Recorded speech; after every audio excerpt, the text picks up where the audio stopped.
आणि मग 2007ची इलेक्शन तुम्ही कशा प्रकारे त्याची तयारी केली, कशा प्रकारे लढवली?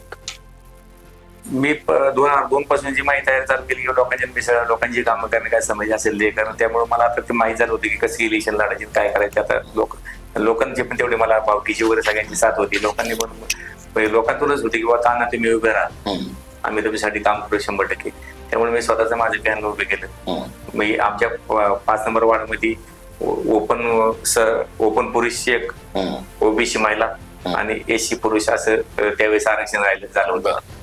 ते आरक्षण झाल्यानंतर मी स्वतःचे पॅनल तयार केले. मी पुढे 2 पॅनल माझ्या पुढे उभी होती, एक अपक्ष होते आणि एक पूर्ण पॅनल तयार होतं.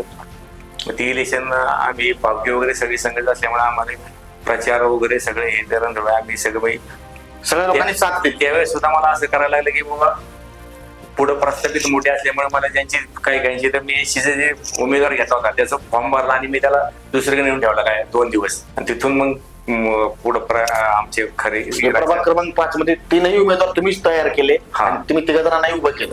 13 जणांना उभे केलं. आम्ही स्वतः तयार केलं. आमच्या जेवढी आमची कोर कमिटी होती आमची सगळ्या मित्र म्हणायची सगळ्यांच्या, आमच्यात कोणी पुढे नव्हते त्यावेळेस आमच्या पाठी. आणि सगळ्यांनी मिळून ठरवलं की आपली 3 माणसं आणायची.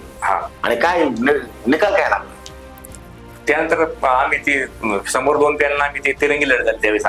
तिरंगी लढत झाली त्यानंतर आम्ही प्रचार वगैरे एकदम जोमाने वगैरे सगळं काय असेल ते आम्ही आमच्या पद्धतीने केलं. पाहिजे तोडकं मोडकं का असं पण ते लढले सगळं का मग फिरून लोकांच्या हे करून आम्ही ते लढलो ते इलेक्शन. आणि त्यावेळेस मी माझी 3 सीटं निवडून आणली त्यावेळेस. म्हणजे 2002 मध्ये जो आघात झाला होता त्या आघातावर 2007 मध्ये गुलाल लावून 3 माणसं निवडून आणली. 3 माणसं निवडून आणि खऱ्या अर्थानं पुढारी म्हणून तुमचा प्रवास सुरू झाला.